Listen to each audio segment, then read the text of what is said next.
உங்களுடைய தங்கம், வெள்ளி, வைர நகைகளை உடனே செல் பண்ணுமா?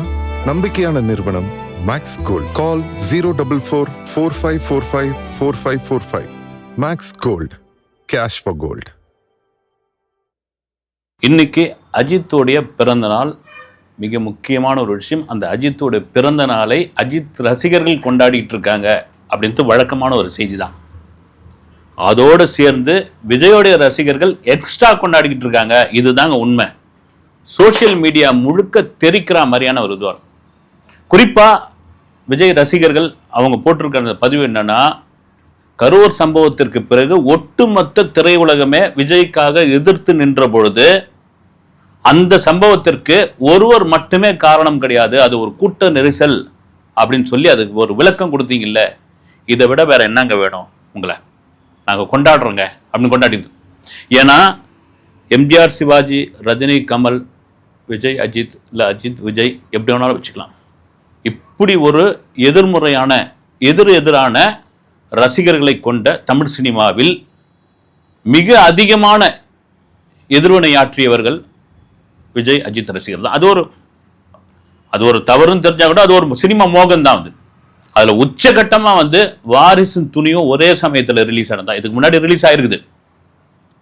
ஒரே சமயத்தில் ரிலீஸ் ஆன போது நடந்த சம்பவங்கள்லாம் யாரும் மறந்துருக்க மாட்டேங்க. மிட் நைட் 1 மணிக்கு நாங்கள் துணிவை போடுவோம் படத்தை, நாங்கள் 3:30 மணிக்கு போடுவோம் வாரிசை. இப்படியா நடந்த அந்த விவகாரம், அதன் பிறகு நடந்த பிரச்சனைகள், அப்புறம் மாறி மாறி ஊடகங்கள்லாம் கூட சொன்னது என்னன்னா, இந்த ரசிகர்கள் நீங்க 2 பேரும் அடக்க மாட்டீங்களா, இந்த ரசிகர்களை வச்சு நீங்க குளிர் காயறீங்களா அப்படின்ற மாதிரியான விமர்சனங்களா ஒரு பக்கம் இருந்தா கூட, ஏமா அஜித் ரசிகர்கள் விஜய் ரசிகர், விஜய் ரசிகர்கள் அஜித் ரசிகர்கள் ஆகாது அப்படின்னு. ஆனால் 2 பேருமே நண்பர்கள் தான், அது வேற விஷயம். அதெல்லாம் மீறி அதுக்கு ஒரு உதாரணம் சொல்லணும் அப்படின்னா, அரசியல் ரீதியாக அஜித்துடைய படங்களை, புகைப்படங்களை பயன்படுத்தினால் அல்லது பயன்படுத்திய சம்பவங்கள்லாம் நடந்திருக்குது. திடீர்னு அஜித் தரப்புலேருந்து ஒரு அறிக்கை ஒன்று வரும், தயவுசெய்து என் படத்தை அரசியல் ரீதியாக பயன்படுத்தாதீங்க, இது வேணாம், நிறுத்திடுங்க அப்படின்னு. ஆனால் விஜயோடைய இந்த பிரச்சார பயணத்தில் வழி எங்கும் பார்த்தீங்கன்னா விஜயும் அஜித்தும் இருக்கிற மாதிரியான அந்த படங்களை அப்படி கொடுக்குறாங்க. அதை மகிழ்ச்சியாக விஜய் வாங்கிட்டார். இதுதான் உண்மை. வாங்கி சிலதெல்லாம் சைன் போட்டுலாம் கொடுத்தாப்புல. எங்கே பார்த்தாலும் இது ஒரு நல்ல ஆரோக்கியமான ஒரு மனநிலை என்பதுதான் மிக மிக முக்கியமான ஒரு விஷயம். இப்போ இந்த 2 பேருக்குள்ளேயும் போட்டியே இல்லையாப்பா, இவங்க 2 பேரும் அவ்வளோ ஒற்றுமை அப்படின்னா தொழில் ரீதியாக ஒரு போட்டி இருக்க தான் செய்யும். நான் இவங்களும் சொல்ல, எம்ஜிஆர், சிவாஜி, ரஜினி, கமல் கூட இருந்திருக்குதுங்க. ஒரு கட்டத்துக்கும் வயது, அனுபவம், அப்புறம் எல்லாத்தையும் பார்த்துட்டோம்பா, இதுக்கப்புறம் என்ன இருக்குது, போதும், ஓகே. இன்னைக்கு பாருங்க, கமல் தயாரிப்பில் ரஜினி நடிக்கிறாரு, ரஜினி கமலும் சேர்ந்து நடிக்கிறாங்க. இதுதாங்க பக்குவம். 80 காலகட்டங்கள்ல அவங்க மோதாத மோதலா யார் ரசிகர்கள் தியேட்டர்ல, அப்பெல்லாம் வரையறதுக்கு செவத்துல இடத்துக்கு அவங்க படாத பாடா. எம்ஜிஆர், சிவாஜிக்கான ஒரு இதுக்கே நான் சொல்றேன் பாருங்க. இப்ப சமீபத்தில் தான் பழம்பெரும் நடிகர் மோகன்ராம் அவர் ஒரு இன்டர்வியூ ஒன்று கொடுத்திருந்தார். அந்த இன்டர்வியூவில் அவர் சொல்றாரு, முதல் படம் நான் தமிழில் நடிக்கிறேன், மலையாளத்தில் நான் நடிச்சிட்டேன், முதல் படம் நடிக்கிறேன், நான் பூனா ஃபிலிம் இன்ஸ்டியூட்டில் படித்தேன். எப்போ பூனா ஃபிலிம் இன்ஸ்டியூட்டில் பெரிய சீட்டு கிடைக்கிறது பெரிய குதிரை கொம்பு. அங்கே படிச்சுட்டு நான் வந்திருக்கேன், இங்கிலீஷ் நல்லா தெரியும் எனக்கு. சத்யா ஸ்டுடியோவில் ஒரு படம் எடுத்துக்கிட்டு இருக்காங்க. சரி, நான் பாட்டும் இயல்பாக உட்காந்துட்டு இருக்கேன். ஏன்னா அங்கே நான் பாலிவுட் நடிகர்கள், ஹாலிவுட் ஆர்டிஸ்ட் எல்லாருக்கிட்டையும் நான் பழகிருக்கிறேன். சினிமாவை ரொம்ப டெக்னிக்கலாக பார்த்துக்கிட்டு இருந்த சமயம் அப்படி நான் உட்காந்துக்கிட்டு இருந்தவுடனே ஒரு செவத்த உருவம் அப்படி என்னை கிராஸ் பண்ணிக்கிட்டு போன உடனே டக்குன்னு ஒரு 2-3 பேர்லாம் இவர் மிஸ்டர் எம்ஜிஆர் சார் போகிறாரு, சின்னவர் போகிறாரு அப்படின்னு. அவர் டக்குன்னு அப்படி திரும்பின உடனே நான் எழுந்து நின்று அவரை பார்த்து கை கொடுத்துட்டு இன்ஸ்டியூட்டில் படிச்சுட்டு வந்துருக்கீங்களான்னு. ஆமாம் சார் அப்படின்ட்டு சொல்ல ஆரம்பித்து அவர் கையை போட்டு ஒன்று நல்லா பண்ணுங்க அப்படின்னு சொல்லிட்டு போயிட்டார் அவர். இது ஒரு சம்பவம். இது நடந்ததுன்னு நான் ரொம்ப இயல்பாக இருந்துட்டேன். இது அப்படியே வெளியே பேச்சாக மாற ஆரம்பிச்சது. அப்பொழுது வெளிவந்த ஒரு சினிமா பத்திரிகையில் அவங்க தொடர்ச்சியாக எம்ஜிஆருக்கு எதிராக எழுதுறவங்க அவங்க என்ன பண்ணிட்டாங்கன்னா, ஒரு பெரிய எம்ஜிஆர் படத்தையும் நான் நல்ல சக்கச்சவேல்னு இருப்பேன், இன்னொரு என் படத்தையும் அப்படியே பக்கத்தில் வச்சு எம்ஜிஆருக்கே கை கொடுத்து டஃப் கொடுத்தவர் அப்படின்ற மாதிரி எழுதிட்டாங்க. எழுதின பிறகு அடுத்த நாள் பார்த்தீங்கன்னா வேற மாதிரி இதுவாகுது, ஃபோன் கால் வருது, என்னங்க எப்படி பண்ணிட்டீங்க, எப்படி பண்ணிட்டு. நான் என்னங்க பண்ணேன், எழுந்தேன், கை கொடுத்தேன், அவரும் வாழ்த்திட்டு போயிட்டாரு. இல்லை எம்ஜிஆர் அப்படின்னாலே வந்து அவர் வந்து காலை தொட்டு கும்பிடுவாங்க, அவருக்கு வந்து அவ்வளோ மரியாதை நடந்துப்பாங்க. நீங்கள் வந்து இப்போ தான் இண்டஸ்ட்ரிக்குள்ளே வந்திருக்கிறீங்க, என்ன ஆகும் உங்களுக்கு தெரியலன்னு எனக்கு ரொம்ப புதுசாக இருந்தது. எனக்கு ஒரு மாதிரி ஆயிடுச்சு. வந்து அந்த கை கொடுத்தது எவ்வளோ பெரிய பிரச்சனையாக மாறிடுச்சா அப்படின்ட்டு இருந்த பொழுது திடீர்னு ஒரு ஃபோன் கால் ஒன்று வருது.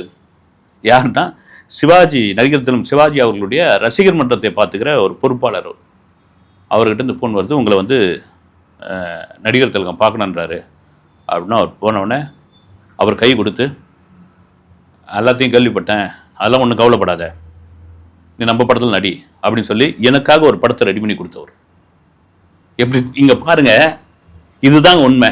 ஆனால் ஒரு காலகட்டத்திற்கு எம்ஜிஆர் சிஎம் ஆயிட்டாரு, சிவாஜி நடிச்சுக்கிட்டு இருக்காரு, ஜல்லிக்கட்டு மாதிரியான படங்கள் நடிச்சுக்கிட்டு இருக்காரு, பல விழாக்கள் அவங்க சந்திச்சுக்கிறாங்க. பிரபு பேட்டி கொடுக்குறாரு, ராம்குமார் பேட்டி கொடுக்குறாரு, எம்ஜிஆர் பெரியப்பா, என்டிஆர் பெரியப்பா, அங்கே பாலகிருஷ்ணன் வந்து சொன்னா அவரும் சொல்றாரு சிவாஜி சித்தப்பா, எம்ஜிஆர் பெரியப்பா. அது ஒரு கட்டத்துக்கு அப்புறம் வந்து ஒரு பக்குவம் வந்துடும். அந்த பக்குவம் தான் எதுக்கு சொல்றேன்னா, இவங்களுக்கு இல்லாத ஒரு ஃபேன் ஃபாலோவர்ஸ் யாருக்கு, விஜய்க்கும் அஜித்துக்கும். உண்மையிலே அது வந்து அதுக்கு சோசியல் மீடியா ஒரு காரணம் வந்து. அப்படி இருந்த சமயத்தில் விக்கிரவாண்டி மாநாடு சமயத்தில் தல ரசிகண்டா தளபதி தொண்டண்டா அப்படின்ற ஒரு பேனர், அது எல்லாரும் கேலி செஞ்சாங்க. ஆனால் நீங்கள் பார்த்தீங்கன்னா ஏறக்குறைய அஜித் வந்து விஜய்க்கு ஆதரவுன்னு கூட சொல்லலாம். நிஜம் இதுவாக சொல்ல, ஏன்னா நினைச்சிருந்தா அஜித் நினைச்சிருந்தா அரசியல் ரீதியா ஏதாவது ஒரு விமர்சனம் பண்ணியிருக்கான், விமர்சனம் பண்ண கூட கிடையாது, ஏதாவது ஒரு வார்த்தை சொல்லியிருக்கலாம். இல்லை வந்து என் புகைப்படத்தை எடுத்து பயன்படுத்தாதீங்க, விஜய் கையில் அதெல்லாம் கொடுக்காதீங்க அப்படிலாம் கூட சொல்லியிருக்கலாம், அறிக்கை கூட விட்டுருக்கலாம். நேரடியாக அவர் சொல்ல போறது இல்லை, அவருடைய மேனேஜர் சுரேஷ் சந்திரா மேல கூட ஒரு அறிக்கை விட்டுருக்கலாம், ஒரு எக்ஸ் வலைதளத்தில் ஒரு பதிவு போட்டிருக்கலாம். ஆனால் இல்லை, அஜித்தோடைய மனநிலை நான் பல காலம் சொல்லிட்டு இருக்கேன். பெரும்பாலும் உண்டுங்க, ஒரே துறையில் நாம் இருக்கிறோம், ஒரு ஆபீஸில் வேலை பார்க்குறேங்க, 2 மேனேஜர் இருக்காங்கன்னு வச்சுங்க, ஒரு ஆஃபீஸில் 2 மேனேஜர் இருக்காரு, 2 பேருக்குமே 5-5 லட்ச ரூபா சம்பளம். ஒரு ஆள் வந்து நான் வந்து வேற ஒரு பிஸ்னஸ் பண்ண போறேன், ரிஸ்கான ஒரு பிஸ்னஸ் பண்ண போறேன் நான் அப்படின்னா அது கை கொடுக்கும், கை கொடுக்காம அதில் பாதாளத்துக்கு போயிடும், என்ன வேணாலும் நடக்கும். இவருக்கு வந்து ஒரு என்னையா இது, இவர் ஆகாது 2 பேருக்குமே, என்ன இருந்தாலும் வந்து இப்படி பிஸ்னஸ் பண்ண போகிறோம் அப்படின்னு சொல்கிறாரு அப்படின்ட்டு. அதே நேரத்தில் வந்து அது அந்த வேலையை ரிசைன் பண்ணி இறங்கிட்டாருன்னா இந்த நபருக்கு என்ன ஆகிடும்னா, அந்த துணிச்சல் இருக்குதுல்ல பாரியா, நமக்கே வராத ஒரு துணிச்சல் வந்து இந்த நபருக்கு வந்திருக்குது அப்படின்ற ஒரு மனநிலை வந்துடும். அதுதான் அஜித்துக்கு ஏற்பட்டிருக்கு. எங்க பீக்கில் இருக்கிற ஒரு நடிகைங்க 250 கோடி சம்பளங்க, இன்னைக்கு ஜனநாயகன் எப்போ வரும்னு வெயிட் பண்ணிக்கிட்டு இருக்காங்க தேட்டருக்காருங்க. அது அஜித்துக்கு தெரியாமலா இருக்கும், விஜயோட பிசினஸ் என்னன்னு தெரியாமல இருக்கும், விஜயோட பவர் என்ன தெரியாமல இருக்கும். ராஜாவின் பார்வையில்ன்ற படத்துல 2 பேரும் சேர்ந்து நடிச்சாங்க, நண்பர்கள் தான், சக நடிகர்கள் தான், 2 பேருக்குமான ஒரு செல்வாக்கு சினிமாவில். அந்த செல்வாக்கை தாண்டி இன்னைக்கு அரசியல்ல இன்னைக்கு வந்திருக்காருன்னா அது ஒரு பெரிய துணிச்சல் தான். நான் திரும்ப சொல்றேன், பெல்ஜியத்திலிருந்து அஜித் ஓட்டு போட வந்தது இன்னொரு காரணம் விஜய்க்காக கூட இருக்கலாம். அவர் யாருக்கு ஓட்டு போட்டார்ன்ற விவாதத்துக்குலாம் வரல, அது வந்து பர்சனல். அது எக்ஸிட் போடல அவர் கண்டிப்பா சொல்லியிருக்க மாட்டார், கேட்டிருந்தா கூட. அது கூட ஏதோ கேட்டாங்க, ஏன்னா இது கேட்டாங்கன்னு சொல்லும் போது தான் வந்து ஆட்சியில் மாற்றம் தேவை அப்படின்றதுக்கு மாற்றம் தேவையில்லைன்னு சொன்னார்னு சொல்லி அதை வேற ஒரு பக்கம் கொளுத்தி போட்டாங்க. இன்னைக்கு பாத்தீங்கன்னா 1ஆம் தேதி அப்படி கொண்டாடிக்கிட்டு இருக்காங்க. யாரு, விஜய் ரசிகர்கள் அஜித்தோட பிறந்த நாள் கொண்டாடிக்கிட்டு இருக்காங்க. இதுதாங்க ஒரு வரவேற்கக்கூடிய ஒரு விஷயம், இதுதான் ஒரு ஆரோக்கியமான ஒரு விஷயம். அதே வேளையில சினிமாக்காரர்கள் அவ்வளோ பார்த்தீங்கன்னா விஜய்க்கு எதிராக இருக்கிறாங்க, ஒட்டுமொத்தமாக வந்து விஜயை வந்து எதிர்க்க துணிஞ்சிட்டாங்க, அப்படி இப்படிலாம் சொல்லிட்டு இருந்தாங்க. அதுவும் தேர்தலுக்கு பிறகு இன்னைக்கு இசைஞானி இளையராஜா அவருடைய யூடியூப்ல ஒரு பாடலை ஒன்று போட்டிருக்காரு. இது எங்கள் நீதி அப்படின்ற ஒரு படத்துல, சின்ன தம்பி உனக்காக காத்திருக்கு இந்த நாடு அப்படின்னு. இது எங்கள் நீதி யார் படம் தெரியுங்களா? S.A. சந்திரசேகருடைய படம். நேல்கள் ரவி, ராதிகா இவங்கெல்லாம் நடிச்சது வந்து. அந்த படத்தில் விஜய் வந்து ஒரு குழந்தை நடிச்சிருப்பார். குழந்தை ஒரு 11 வயசு, 88 ரிலீஸ் ஆன படம், 14 வயசு, ஒரு மாஸ்டர் நடிகராக நடிச்சிருப்பார். அந்த படத்துக்கு இசைஞானி இளையராஜா தான் இசை. இது எங்கள் நீதி படத்துக்குடைய கதை யாருது தெரியுங்களா? கலைஞர்து. எவ்வளோ கான்ட்ராஸ்ட் பாருங்க. அந்த இது எங்கள் நீதி அந்த படத்தினுடைய பாடலை பதிவு பண்ணிட்டு, அதுவும் விஜய் ஸ்டில்லோட பதிவு பண்ணியிருக்காரு வந்து. ஏன்னா இளையராஜா அவர்கள் யாரையும் அவ்வளோ சீக்கிரம் பாராட்ட மாட்டார், அதுவும் சார்ந்து இந்த அரசியல் ரீதியான விஷயங்கள்லாம் அவர் எந்த கருத்தும் சொல்ல மாட்டார். இப்போ அவருக்கே கூட தோணி இருக்கேன் இல்லைங்களா, ஏன்னா அவருடைய இசை கச்சேரியில் பாடிக்கிட்டு இருந்தவங்க தான் விஜயோட அம்மா சோபா சந்திரசேகர். அதே ஒரு கச்சேரியில் சொல்லுவார், விஜய் உட்காந்துட்டு இருப்பாரு, என் கச்சேரிக்கு பாட ஒரு வெள்ளமா நீ, சின்ன பையன் தம்மா துண்டு பையன் கூட்டின்னு ஒரு வெள்ள நீ அப்படின்னு சிரிப்பாங்க ரெண்டு பேருமே வந்து. இசைஞானியோடைய அத்தனை கச்சேரிகளும் பாடியிருக்காங்க, அது லைட் மியூசிக்ல. ஒரு பாடகி அவங்க எல்லாருக்கும். அப்போ அவருக்கே தோணி இருக்குல்ல, நாம பார்த்து வளர்ந்த பையன் ஒரு நாளை திருப்புன்ற ஒரு படத்தில் நடிக்க வந்தப்போ ஊரே கேலி பண்ணுச்சு, உலகமே வந்து உருவ கேலி பண்ணுச்சு, பத்திரிகைகள் மீடியாக்கள் பூரா வந்து எதிர்மறை விமர்சனங்கள்லாம் எழுதினாங்க. அதை தாண்டி இன்னைக்கு இவ்வளோ பெரிய உயரத்துக்கு வந்து இவ்வளோ பெரிய சம்பாதித்த விட்டு இதான் என் கடைசி படம்னு சொல்லிட்டு அரசியலுக்குள்ள வந்து அரசியலில் இவ்வளோ பெரிய செல்வாக்கு வந்து இன்னைக்கு தேசிய ஊடகங்கள் எக்ஸிட் போல் வச்சு விவாதம் பண்ற அளவுக்கு தாவேகாவுக்கு 120 கிடைக்குமா, தாவேகாவுக்கு 2 சீட் கிடைக்குமா, தாவேகாவுக்கு 8 சீட்டு கிடைக்குமா, விஜய் ஆட்சி அமைப்பாரா, விஜய் கூட்டணி ஆட்சி அமைப்பாரா, துணை முதல்வர் ஆவாரா, இல்ல விஜய் இல்லாமல் ஆட்சி நடக்குமா, இல்ல விஜய் வந்து வாஷ் அவுட் ஆயிடுவாரா, ஏதோ ஒண்ணு விவாதம் போயிட்டு இருக்குல்ல. கட்சி ஆரம்பிச்சு 3 வருஷம் தானே ஆகுது. எக்ஸ் வலைதளத்தில் ஆரம்பிக்கிற கட்சி தானே இது வந்து. அனைவரில் கொடியேற்றி எந்த விழாவும் நடத்தாத கட்சி தானே இது. உறுப்பினர் சேர்க்கை வந்து ஆன்லைன்ல உறுப்பினர் சேர்க்கை பண்ண கட்சி தானே இது. ஆனா அதெல்லாம் தாண்டி ஒரு இசையமைப்பாளரை பார்க்கும்போது தெரியுது இல்ல அவருக்கு இந்த உயரம்.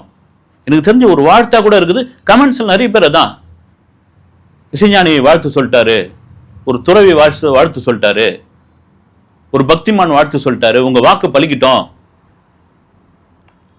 அந்த பாடல் வரிகள் பாருங்க வந்து, சின்ன தம்பி உன்னை நம்பி காத்திருக்குது நாடு. அவர் போட்ட இன்னொரு பக்கம் வந்து டிஆர். ஆனா அவரை ஒரு பக்கம் திட்டக்கூடாதுங்க. வந்து அவர் ஒரு வீடியோ போட்டிருக்காரு, விஜய் கட்சியில் இருக்கிறவங்கலாம் தற்கூரின்னு சொல்றீங்களே, நீங்க எதை வச்சு தற்கூரின்னு சொல்றீங்க? அதிகம் படிச்சவங்க உள்ள கட்சி அந்த கட்சி தான் வந்து நீங்க தற்கூரின்றீங்க. மற்ற அரசியல் கட்சிலாம் தற்கூரியே இல்லையா?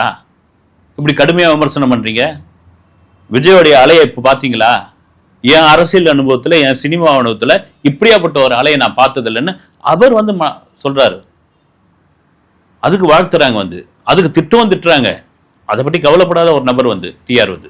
ஏன்னா அவருக்கு தெரிஞ்சிருக்குது இல்ல, அவருக்கும் தெரிஞ்சிருக்கல, சினிமால இருந்து வந்தவங்க தானே. என்னையா இது வந்து இப்படி வந்து ஒரு சும்மா சாதாரணமாக இப்படி நின்று இருந்த ஒரு பையன் இன்னைக்கு இப்படி இவ்வளோ அசுல வளர்ச்சி வந்து இன்னைக்கு வந்து பெரிய கட்சிகள்லாம் டஃப் கொடுக்குற அளவுக்கு வந்து நின்று இந்த மீடியாக்கள் மற்றவங்க எல்லாரும் பேசுகிறவளுக்கு ஆகி போச்சுன்னா அது எவ்வளோ பெரிய ஒரு கட்ஸ் வேணும். அடுத்த வீடியோவில் சந்திக்கிறேன். நன்றி.